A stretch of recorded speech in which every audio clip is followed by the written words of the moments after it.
नमस्कार दोस्तों, सबसे पहले तो मैं आपको ये बताना चाहूंगा कि आप लोग जब भी अपनी आवाज उठाते हैं बहुत फर्क पड़ता है। व्हाट्सएप की प्राइवेसी पॉलिसी पर इतना हल्ला मचा कि व्हाट्सएप ने अपनी प्राइवेसी पॉलिसी को मई के महीने तक डिले कर दिया।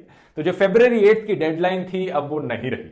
हालांकि पॉलिसी को बदला नहीं है या कैंसिल नहीं किया, लेकिन ये करना भी ये दिखाता है कि जब इतनी बड़ी संख्या में लोग व्हाट्सएप को क्रिटिसाइज करते हैं या छोड़ते हैं तो इतनी बड़ी बड़ी कंपनीज भी मजबूर हो जाती हैं कुछ ना कुछ एक्शन लेने पर।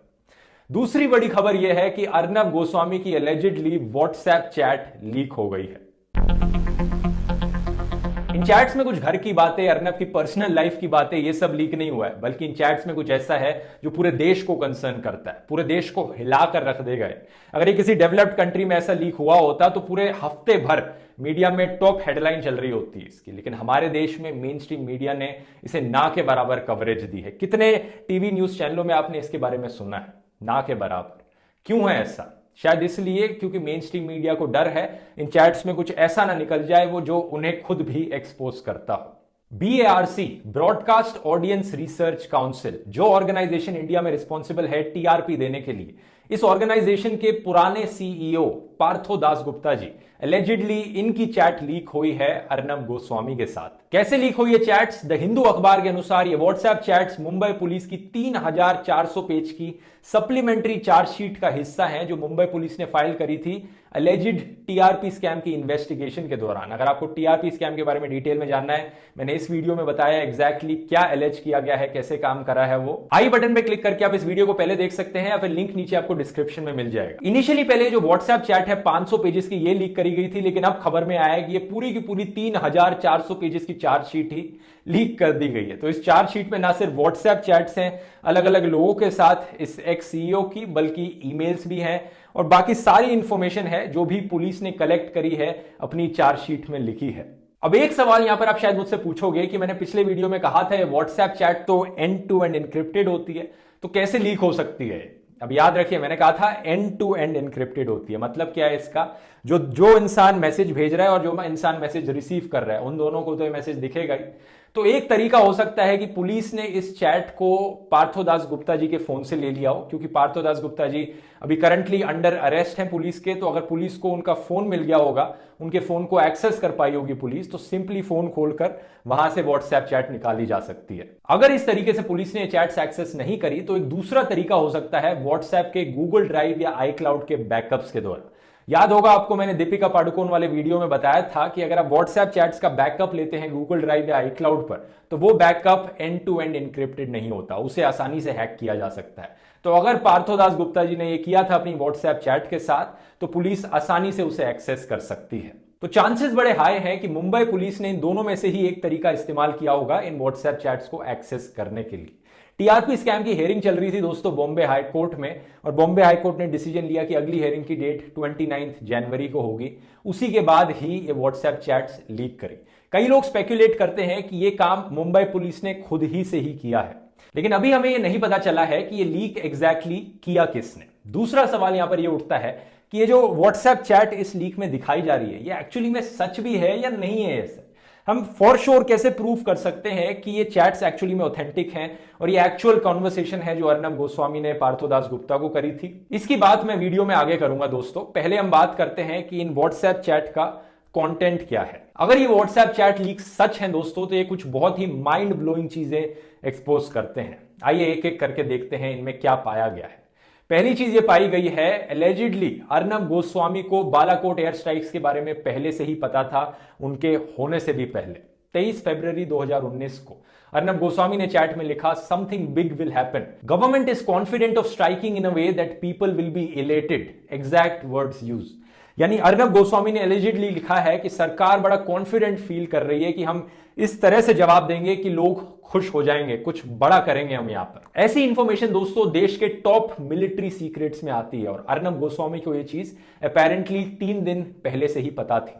अगर इन चैट्स की ऑथेंटिसिटी प्रूव हो जाती है दोस्तों, तो कई एक्सपर्ट्स का मानना है कि अर्नब गोस्वामी को इस रीजन की वजह से ऑफिशियल सीक्रेट्स एक्ट 1923 के अंदर भी चार्ज किया जा सकता है, क्योंकि ऐसे top military information leak out करना, लोगों को व्हाट्सएप पे लोगों को शेयर करना, ये एक्चुअली में ऐसा काम है जो कि देश के अगेंस्ट है। अगर ये पहले से ही पता चल जाता तो ये देश के लिए बहुत बड़ा खतरा है। एक्चुअली में ऐसे कामों को एंटी नेशनल कहा जाता है। दूसरी चीज, पुलवामा हमले के बाद 14 फरवरी 2019 को अर्नब गोस्वामी एलिजिडली पार्थोदास गुप्ता को व्हाट्सएप पर अपनी तारीफ करते हुए बताते हैं कि कैसे इनका चैनल इकलौता चैनल है जिसकी ग्राउंड प्रेजेंस है कश्मीर में, और कैसे ये 20 मिनट आगे थे बाकी चैनल से रिपोर्टिंग करते वक्त। और साथ ही साथ अर्नब गोस्वामी एलिजिडली ये भी लिखते हैं, this attack we have won like crazy. सोचकर देखिए, एक ऐसा हमला जहां पर देश को इतना बड़ा नुकसान सहना पड़ा, वहां पर अर्नब गोस्वामी इस हमले को अपनी एक जीत बताते हैं। शायद इसलिए क्योंकि इन्हें बहुत सी टीआरपी मिली अपनी रिपोर्टिंग की वजह से। तीसरी चीज, 19 अगस्त 2019 अरुण जेटली जी जब लाइव सपोर्ट पर थे तो अर्नब गोस्वामी एलिजिडली लिखते हैं पार्थोदास गुप्ता को, जेटली इज स्ट्रेचिंग इट, और फिर कंप्लेन करते हैं कि कैसे उनकी एक मीटिंग डिले हो गई है इसकी वजह से। चौथा, कुछ ऐसी चीजें जो शायद एक्सपोज करती हैं कि हमारी सरकार मीडिया में किस लेवल तक का करप्शन चलने लग रहा है। 17 मई 2017 एलिजिडली लिखा जाता है अर्नब गोस्वामी के द्वारा, all ministers are with us. 16 October 2019 Parthodas Gupta allegedly Arnab Goswami से पूछते हैं कि please get me a job as the media advisor with PMO. वो फेडअप हो चुके हैं इस बीएआरसी की नौकरी से। 7 जुलाई 2017 पार्थोदास गुप्ता एलिजिडली लिखते हैं कि रिपब्लिक टीवी के खिलाफ एक कंप्लेन आई है ministry of information and broadcasting में, और अर्नब गोस्वामी रिप्लाई करते हैं, about the dish FTA thing Rathore told me he is keeping it to a side. कई लोगों का मानना है यहां पर राठौर रेफर करता है राज्यवर्धन सिंह राठौर को, जो कि हमारे पुराने union minister of state and information broadcasting थे। तो इस चैट का क्या मतलब निकल सकता है? क्या एक मिनिस्टर ने रिपब्लिक टीवी के खिलाफ कंप्लेन को दबा दिया क्योंकि शायद बहुत अच्छे रिलेशंस थे सरकार और इस मीडिया हाउस के बीच में?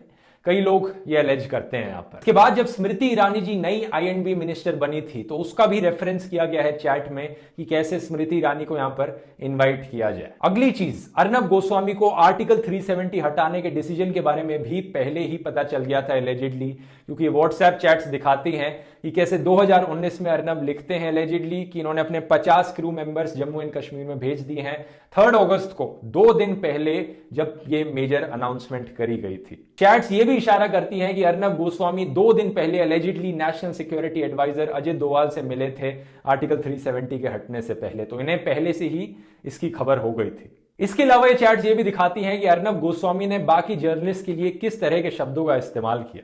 इन्होंने राजदीप सरदेसाई के बारे में एलिजिडली कहा he is losing his job, Sagarika Ghosh के बारे में she is rotting in Times, Arun Puri के बारे में part of Congress propaganda machine, Rajat Sharma के बारे में जो कि एज्यूम किया जा रहा है इंडिया टीवी के रजत शर्मा है, N utter fool with a सब स्टैंडर्ड चैनल, राहुल शिवशंकर जो एज्यूम किया जा रहा है टाइम्स नाउ के हैं एन एस। और चैट में बड़ी खुशी खुशी लिखा गया है अर्नब के द्वारा कि कैसे अमित शाह ने अपने इंटरव्यू में टाइम्स नाउ की नविका को कचरा बुलाया। साथ ही साथ रजत शर्मा के बारे में एलिजिडली ये भी कहा कि Rajat Sharma is in a mess with Jaitley almost gone. तो जैसा मैंने कहा, अगर ये चैट सच प्रूव हो जाते हैं तो यहां पर सिर्फ अर्नब गोस्वामी के लिए मुसीबत नहीं है, बल्कि ये बाकी सारे गोदी मीडिया के चैनल्स, इन सब के कनेक्शंस एक्सपोज हो जाते हैं कि कैसे ये सरकार के इशारों पर नाचते हैं। और सरकार छोड़िए दोस्तों, ये स्कैंडल शायद जुडिशरी के इंडिपेंडेंस पर भी सवाल खड़े कर सकता है, क्योंकि एटलीस्ट 2 बार मेंशन किया गया है जुडिशरी का इन चैट्स में। एलिजिडली एक बार कहा गया बाय द जज, एक दूसरी बार कहा गया, लाइन में मैं कोट कर रहा हूं, होप द जज is not the one who can be bought by India today. तो कितनी आसानी से यहां पर कोर्ट के जजेस को शायद खरीदने बेचने की बात करी जा रही है। जुलाई 2019 में जब नेटवर्क 18 का चैनल नंबर 2 की पोजीशन पे आ गया बीएआरसी की रेटिंग्स चार्ट में, तो एलिजिडली अर्नब गोस्वामी ने लिखा कि कैसे उन्होंने बहुत हार्ड वर्क किया है और नेटवर्क 18 ने कुछ भी नहीं किया है और वो फिर भी नंबर 2 पर आ गया है। इन्होंने इंसिस्ट किया कि ये फेयर नहीं है और ऐसे नेटवर्क 18 को यहां पर जीतने नहीं दिया जा सकता। इन्होंने ये भी कहा कि जो नेटवर्क 18 का लैंडिंग इशू है उससे डील करना चाहिए बीएआरसी के सीईओ को। याद रखिए, ये जो सारी चैट करी जा रही है यहां पर अर्नब गोस्वामी के द्वारा एलिजिडली, ये बीएआरसी के सीईओ के द्वारा करी जा रही है, जो कि टीआरपी की रेटिंग्स निकालते हैं। एक दूसरे इंस्टेंस में पार्थोदास गुप्ता एलिजिडली एक डॉक्यूमेंट शेयर करते हैं अर्नब गोस्वामी के साथ इन स्ट्रिक्ट कॉन्फिडेंस, कहते हैं कि कैसे इन्होंने बाकियों को जैम कर दिया है। और एलिजिडली व्हाट्सएप पर ये लिखते हैं, have supported you without saying so. अब एक सवाल शायद आपके मन में यहां पर उठे कि अगर ये चैट सच है तो बीएआरसी का सीईओ एक जर्नलिस्ट के इतने सपोर्ट में क्यों रहेगा? इसका आंसर भी शायद दोस्तों इन व्हाट्सएप चैट्स में ही लाया करता है। मई 5, 2017 को चैट्स में एलिजिडली अर्नब गोस्वामी दास गुप्ता जी को कहते हैं, रिपब्लिक टीवी की लॉन्च से पहले Had you not met me in Delhi, I would be languishing in NDTV. Can never say thanks enough. लेकिन कई लोगों का यह भी मानना है कि सिर्फ फ्रेंडशिप रीजन नहीं हो सकता कि पार्थोदास गुप्ता अर्नब गोस्वामी को इतना फेवर क्यों करते थे।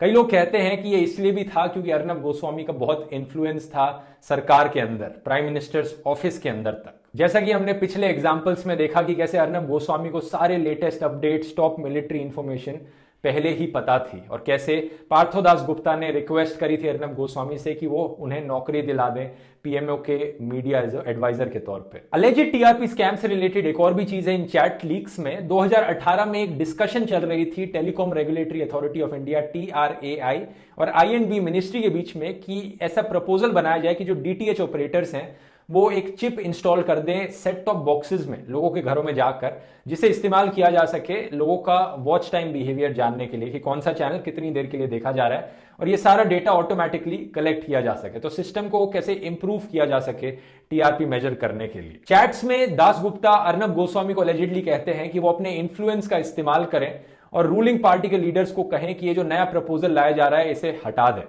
अर्नब एलिजिडली दास गुप्ता से कहते हैं कि वो इन्हें 3 पॉइंट्स दें जिससे कि वो किसी AS नाम के बंदे को जाकर कन्विंस कर सकें कि ये डिजिटलाइजेशन अच्छी चीज नहीं होगी पॉलिटिकली। और ये AS नाम का बंदा यहां पर कौन है, इस पर काफी स्पेकुलेट कर रहे हैं लोग। तो ये एक ओवरव्यू था दोस्तों कि इन व्हाट्सएप चैट के लीक्स में क्या क्या चीजें एक्सपोज होती हैं। अब यहां पर सबसे बड़ा सवाल ये उठता है कि क्या ये व्हाट्सएप चैट्स एक्चुअली में असली हैं या ये फिर किसी ने एक्चुअली टाइप करके लिख दिए हैं अर्नब गोस्वामी को फंसाने के लिए। इसका सही आंसर है दोस्तों अभी तक हमें फॉर श्योर तो नहीं पता, लेकिन कुछ चीजें जरूर हैं जो इस चैट में वेरीफाई करी जा सकती हैं। चैट में जो लिखा गया है उसमें डेट और टाइम स्टैंप है, एग्जैक्ट कौन सी डेट को चैट में कौन सा मैसेज लिखा गया था और कितने टाइम पर लिखा गया था। अगर आप चैट में लिखे गए मैसेजेस को रियल लाइफ इंसिडेंट से कंपेयर करोगे तो, जैसे मैंने आर्टिकल 370 के हटाने की बात करी थी या पुलवामा की बात करी थी या अरुण जेटली जी के लाइफ सपोर्ट पे होने की बात करी थी, अगर आप चैट में लिखे गए डेट और टाइम को मैच करोगे जब असली में ये इवेंट्स हुए थे, तो आप बड़े हैरान रहोगे देखकर कि कैसे ये सारे चैट के मैसेजेस एक्यूरेटली मैच करते हैं रियल लाइफ इवेंट्स को। ऐसा ही एक इंटरेस्टिंग इंसिडेंट ये भी है दोस्तों कि एक पॉइंट ऑफ टाइम पे अर्नब गोस्वामी ने व्हाट्सएप चैट में पार्थोदास गुप्ता को एक स्पीच लिखकर दी थी, exact word by word speech लिखकर दी थी, और जो स्पीच उन्होंने एक्चुअली में जाकर दी एक इवेंट में वो exact word to word match करती है उस स्पीच को जो अर्नब गोस्वामी ने चैट में लिखी थी, और उस स्पीच का यूट्यूब लिंक भी आपको बड़ी आसानी से मिल जाएगा। तो अभी तक जितनी भी चीजें इस व्हाट्सएप चैट में मेंशन करी गई हैं, अगर आप एक एक आइटम को निकालकर, चैट मैसेज को निकालकर रियल लाइफ इवेंट से मैच करने की कोशिश करोगे तो अभी तक सब कुछ 100% मैच करता है, जितनी भी चीजें मैंने देखी हैं यहां पर। अब होने को यह जरूर हो सकता है कि किसी एक इंसान ने यहां पर बैठ के 500 पेज की स्क्रिप्ट लिखी हो, एक एक इवेंट को जाकर कंपेयर किया हो, मैसेज में लिखा हो ये डेट ये टाइम सही फिट बैठ रहा है, कोई लिखने बैठ गया हो और महीनों तक लिखते रहा हो ताकि एक फेक व्हाट्सएप चैट बनाई जा सके। लेकिन थोड़ा लॉजिकली सोचकर देखिए, क्या ये सेंस बनाता है? कोई इंसान 500 पेजेस की व्हाट्सएप चैट फेक कर सकता है और हर एक डेट और टाइम बिल्कुल एग्जैक्ट मैच करता हो? अनरियलिस्टिक लगता है मुझे। तो यहां पर आपको क्या लगता है दोस्तों, क्या ये व्हाट्सएप चैट सच है या नहीं है? और अगर है तो आपको क्या लगता है अर्नब गोस्वामी पर इसका क्या असर पड़ेगा इसके लीक होने पर? नीचे कमेंट्स में लिखकर बताइए। अगर वीडियो पसंद आया वीडियो को शेयर कीजिए ताकि इन्फॉर्मेशन ज्यादा से ज्यादा लोगों तक पहुंचे। मेन स्ट्रीम मीडिया वैसे भी इस पर बात नहीं कर रहा है। और अगर आपको मेरा काम पसंद आता है मुझे सपोर्ट कर सकते हैं patreon.com/ध्रुव राठी पर, या यूट्यूब पे मेंबर बनकर ज्वाइन बटन क्लिक करके, ताकि ऐसे ही और वीडियोस में आपके लिए फ्यूचर में बनाते रहूं। चलिए मिलते हैं अगले वीडियो में। बहुत बहुत धन्यवाद।